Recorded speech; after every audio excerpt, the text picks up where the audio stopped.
What's up guys, today we're going to be checking out the OnePlus 11. This was a phone that I got off Amazon. This is the first Renew Premium. So the difference with the Renew Premium, what I think is that you get the original box and it's supposed to be in, I guess, kind of new condition.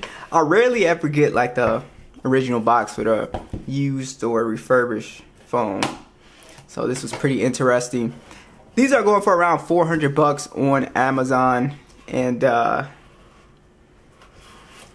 let's take a look. Oh wow, yeah. So it looks like very like new here. Never settle. And I'm trying to bring more brands, different phone brands on the channel. We focus a lot on Samsung, iPhone, LG. Now that LG's gone.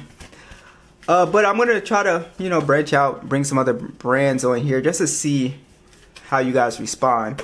But we used to look at OnePlus phones. I used to main the OnePlus 7 Pro, and I really enjoyed that phone. But I kind of have some trust issues with this brand in particular after that.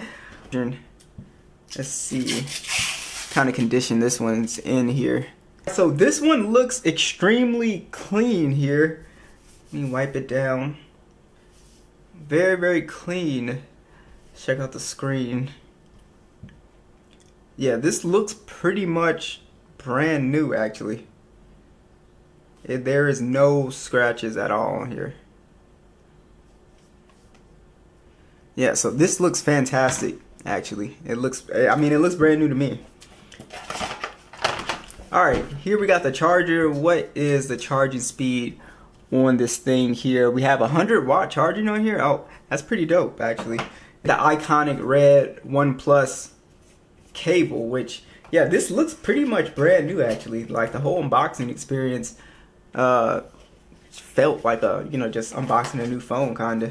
As we are all set up and I've been messing around with this phone, really been enjoying it. So I do want to go ahead and touch on the design a little bit. I do really love the slider on the side of the device, your mute vibration / ring mode. Really awesome. And I also like that it's a textured button as well too. This phone is kind of a light kind of phone for a flagship phone. And obviously they cut some corners when this phone first came out. It was priced really well. It was very competitive, priced against the Galaxy S23 Ultra, and it had a really great price. So this phone, it does have a aluminum frame on here. You also do have a glass back, and the back is just really nice feeling. It's a textured back and absolutely love it. You would almost think this was a plastic phone, but it's just got a really nice feel to it. So that's something that I really like. I really like the camera cutout or the camera island on here. I like the way that it comes, from the edge and then kind of swoops around here. I think it looks really good in my opinion. Some people don't like it, but I think it looks solid. A lot of people don't like the kind of stovetop design. But besides that, this phone, it is not an IP68 dust and water resistance, IP64. So there you see kind of like a cut in terms of getting the price where it needs to be. Now you've got a great display on this phone as well too. It is a curved screen on here. Now it is an LTPO3 Fluid AMOLED display, 120 Hertz. We do have Dolby Vision on board, and then we also have HDR10 Plus as well too, and then you also get 1300 nits of peak brightness, which is pretty decent for outdoors. It's not crazy in 2024 with 2000 and 3000 nits we've been seeing, but the brightness definitely it's enough. I think for most people it'll be fine. Also, it is a 1440p display as well too, 525 for the PPI. I have zero issues with this panel. It is very good panel, very good colors. No issues at all with this screen. You may or may not like, again, the curved display. Now what's interesting is that they put the punch hole on the left hand side instead of the middle, which I don't have an issue with it. Like I said, I rarely notice stuff like this. I rarely notice the punch holes on phones these days because you just so used to it. But this being on the left hand side didn't really matter at all. But yeah, absolutely beautiful big display at 6.7 inches. And yeah, I don't really have any complaints with this panel here. About software here, so this phone is running Android 14 Oxygen OS, and it's got the Snapdragon 8 Gen 2 on here, which we will talk about. 128 gigs of internal storage, and this model is the 8 gigabyte of RAM model. I don't have any major bones to pick with Oxygen OS. Like I said, with the OnePlus 12R, it's been really smooth so far. I don't really have any issues with it. They do offer, you know, I think the layout is overall really clean on here, but everything is smooth and very quick. I do like how everything looks and how they lay everything out as well too. And we do have, you know, a few special features and stuff like that that they have on here, some customizables and stuff. But other than that, I mean, it's very clean. Like I said, I think my favorite thing about this is how they lay everything out, how the settings are organized and stuff like that.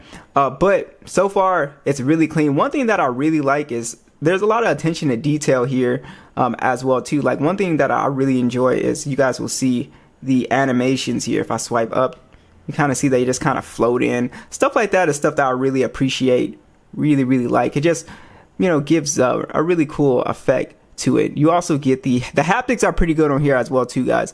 When you do the volume slider, and it should work on the works on the brightness thing. You get really good haptics on this phone, so I was happy with that. So overall, Oxygen OS is fine. This phone has the Snapdragon 8 Gen 2, like I was discussing earlier. So you should get scores like this, 1676, and then you should get 4893. So that's pretty much the average for a OnePlus 11 device here. So it's a very fast phone when it comes to overall speed. Now, one thing I love about this phone is it's very well optimized for gaming. You can tell that, you know, OnePlus definitely does care about the gaming. There is a little gaming mode thing on here as well too, which is pretty cool. But as you can see, with the Snapdragon 8 Gen 2, we're getting PUBG at 120 frames. I don't really have any type of overheating problems with this phone at all. It doesn't really heat up or get warm. It's relatively cool. So that's one of the awesome things about the Snapdragon 8 Gen 2, is that it's just very efficient for gaming. So if you guys definitely want to get a OnePlus device, you know, you don't want to pay a ton of money for this phone, then definitely look at this phone in the used refurbished marketplace. It's pretty good for gaming. I have zero complaints. It can pretty much run anything, whether it's Call of Duty, Fortnite, emulators. You can throw anything at this phone, and I haven't had any stutters and drops and stuff like that. So I think this is fantastic for gaming performance, guys. And also, what's, you know, really cool about this phone is that it does charge up, you know, really fast. I was looking at the specs. It's like 80 watts to 100 watts, I think, for China. So yeah, so you can definitely do gaming on here. You know, it doesn't have the wireless charging, but I think like you can game, charge it up. And I'm not really getting like crazy battery drain with this phone either. The battery life is pretty good on here as well too. And also, if you kick it, like let's say if you're gaming, you kick the screen into 1080p, you really get some good battery life, and does just in general with this phone. So definitely check this phone out for gaming. I think it's fantastic. Let's check out these speakers at max volume.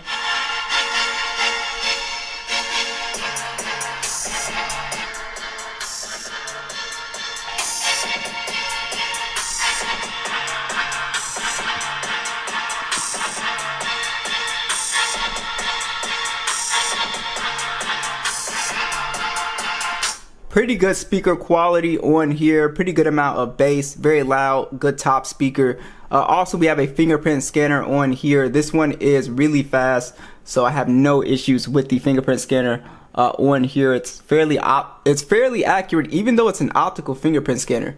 So I just thought it's really fast for an optical one. So I think they did a good job with this one. Let's discuss the cameras on here as well. You also have a 50 megapixel standard on here with a 32 megapixel telephoto. It does 2x optical zoom with a 48 megapixel ultra wide. It shoots in 8K 24, and then you also have a 16 megapixel selfie that shoots in only 1080-30 though, so you don't get the option to do 4K 60. You don't even get the option to do 1080-60 on the front camera. So you can see kind of, you know, where they cut the cost at a little bit here.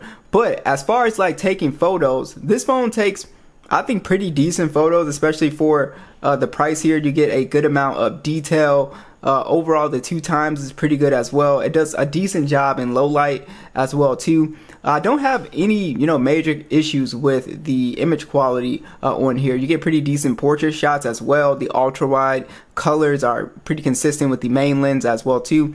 And yeah, I had no issues with image quality. I don't think anyone would take a photo and be disappointed overall. Like, are you getting as good of a camera as with the S23 Ultra? No. Yes, there's other better cameras, but for anyone just trying to do like some basic photo taking, I do think the video could be a little bit better in my opinion. But besides that, it was pretty decent. Now, lastly is screen on time. So what I've been seeing online and just me using the phone today, the screen on time is looking pretty promising. This phone is not draining, whether you're gaming or doing whatever. The battery life is good just from everything that I've been seeing so far, even with my short time with this phone today. It's really good. I wouldn't worry about battery life at all. It's got a 5,000 milliamp hour battery, 100 watts if you are I believe in China, but USA is 80 watts, so it still charges pretty fast. When I unboxed it, charged it up, it was at 1%, and then it had to be like 5-10 minutes. This thing was already on like almost 60%. So it was really impressive. So yeah, it doesn't have wireless charging, but it's still pretty impressive how fast the phone charges. And that is pretty much it, guys. So I really like the phone. I'm kind of curious what you guys think of this phone. $450. Would you buy this phone? Be sure to let me know, and I'll catch you guys in the next one.